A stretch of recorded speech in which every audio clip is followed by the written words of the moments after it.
さんこんにちは、松葉優香です。今日はダンくんのお話を聞いてみたいと思います。ダンくんおはよおはよう。う。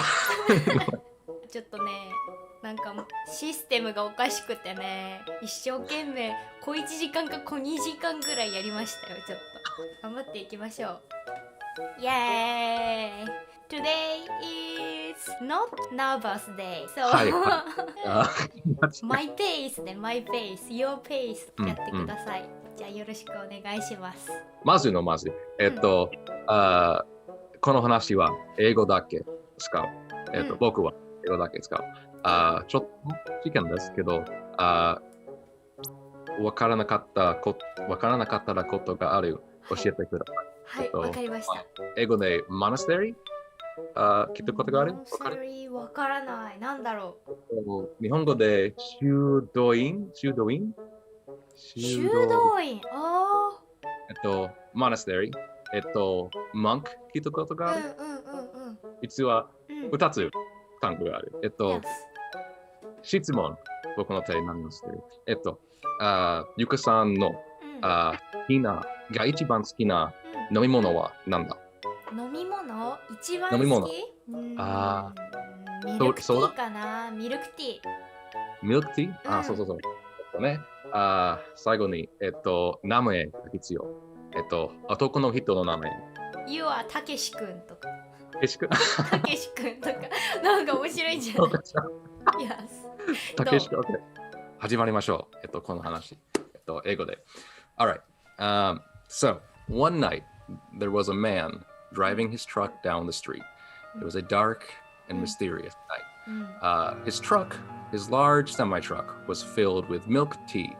He was delivering it to another state for his company. Along the way, he entered a very dark and scary forest. In the middle of the forest, he heard a loud thunk, and his truck, one of the wheels had blown off, so he had to stop driving. So in the middle of the forest, his truck broke down, and he didn't know what to do. Luckily, off to the side of the road, he saw a big monastery. It had a nice, long, tall chapel, and he made his way towards it, hoping to find other people to get help. So as he approached the monastery, he noticed the massive door, and he slowly walked up to it, and he saw this dark, ominous knocker on the front, and he reached up and grabbed it and started knocking on it. And after a long pause, eventually a monk came to the door. He was dressed in a long coat, and he had a nice bald head and looked relatively friendly, but the man, Takeshi, was a little bit nervous.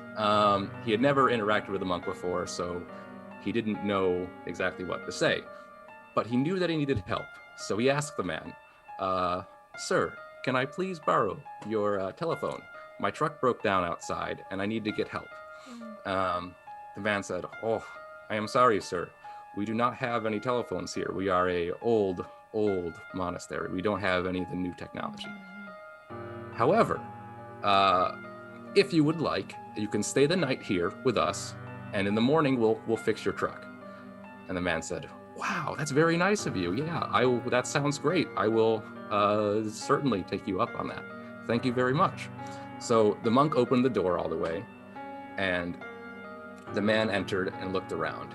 He was a little bit surprised to see that there were no other monks in the area. It was just the one. Graciously, the monk took him to the back room down a dark hallway and led him off to the left side, where there was a nice little cot for him to sleep on. Very basic bed, some nice sheets. Looked pretty comfy overall. So the man said, okay, you could stay here for the night, or the monk said that, and Takeshi was like, okay, thank you very much. I gratefully accept the room. So the man sat down on the cot, the monk closed the door, and Takeshi went to sleep that night. And now in the middle of the night, Takeshi heard a strange sound. He didn't know what it was, but it sounded like 1,000 baby stars singing. he was really enthralled by the sound. He really liked it, but he didn't know what it was. So he sat up from his bed and slowly made his way to the door. He opened the door and entered into the cold hallway. He was shivering. It was very cold that night. And he looked around trying to figure out where the sound was coming from, but he couldn't see anything, so he didn't know which way to go. Just using his ears, he began to follow the sound. It led him down a few hallways, past some cobwebs, but he also didn't see anyone at this point. It was him all by himself. And he looked and he looked and he looked, but he couldn't find where the sound was coming from.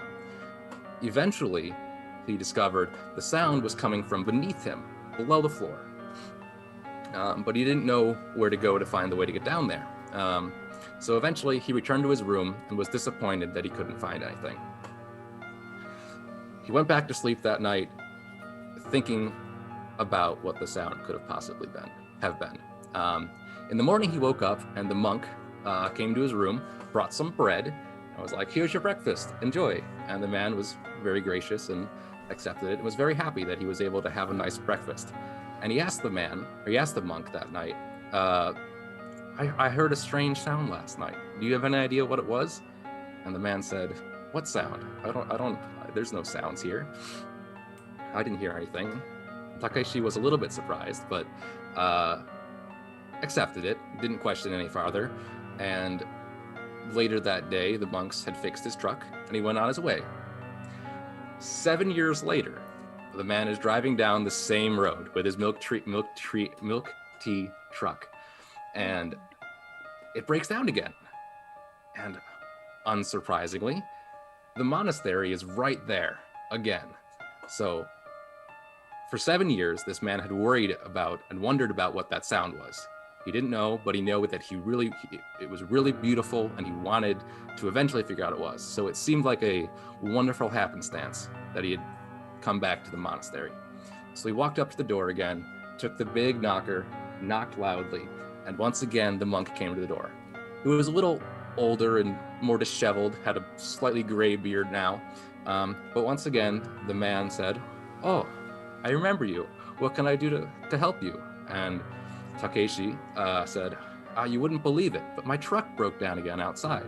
So can I borrow your telephone?" And the man said, "Oh, we still don't have one of those. But again, if you'd like, you can stay the night here and we will fix your truck for you in the morning."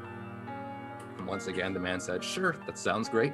And together they walked inside, went back to the same exact room, sat down, lay down in the same bed, and went to sleep that night. And in the middle of the night, once again, there was that sound, and it sounded like a million baby stars singing. And he wanted to know what it was so badly, but he couldn't figure it out. So he sat up, once again left the room, and walked outside. And as he opened the door,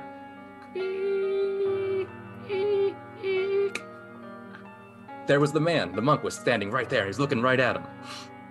Takeshi was taken aback. He was surprised. He didn't expect to see the man there.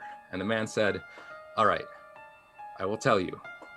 We do have something in the basement of the monastery, but I can't tell you what it is because you are not a monk."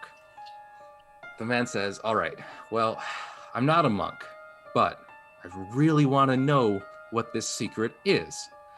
So how do I become a monk? What do I have to do to become a monk?" And the man says, "All right, you must pass 2 tests to become a monk.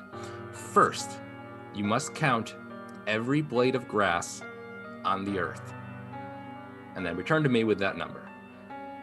And second, you must count every star in the night sky, and return to me with that number." And the man said, "Oh, wow, that sounds really tough. I don't know if I can do it, but I'll try, guy."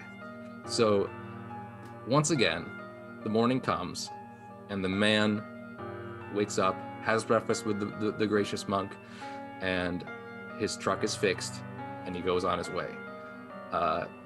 During his travels, and for the next 30 years of his life, he counts every blade of grass he finds. And every night he lays awake, looks at the night sky, and counts every star he sees.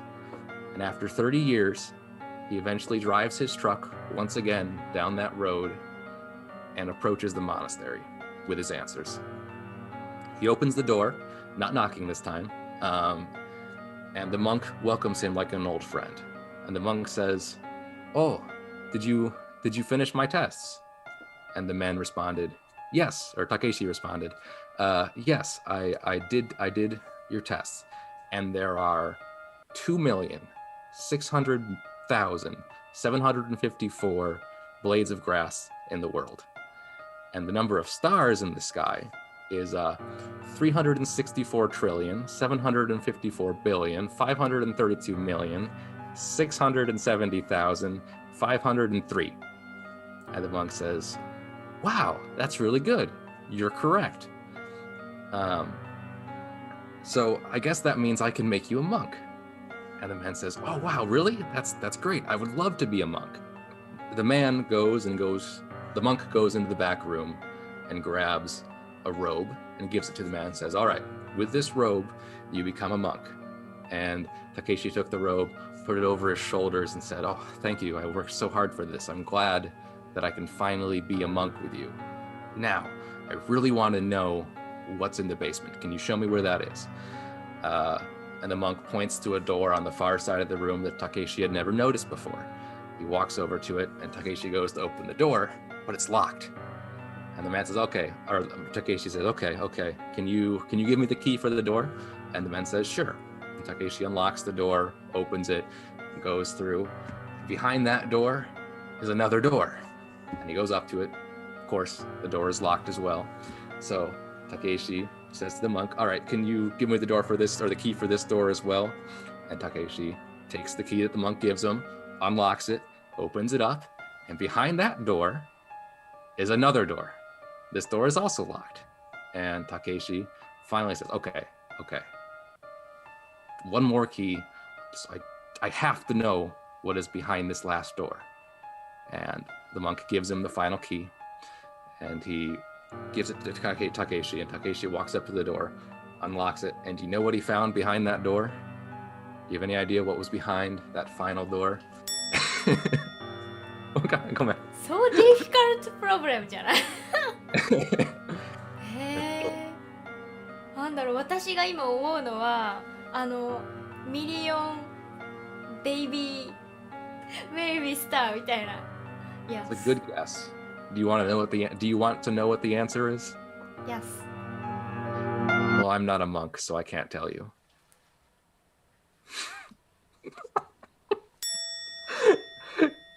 Really? そういうこと？あ、わかった。そっか、そうだよね。確かにそうだわ。この話は終わった。終わったの？急に終わるんだ。本当にごめんなさい。これはアメリカ人の冗談ちょっと。この話は本当に長いので、たくさんドラマを使った。でも、この答えはわからない。この答えがない。アメリカの冗談、本当にごめんなさい。そうなん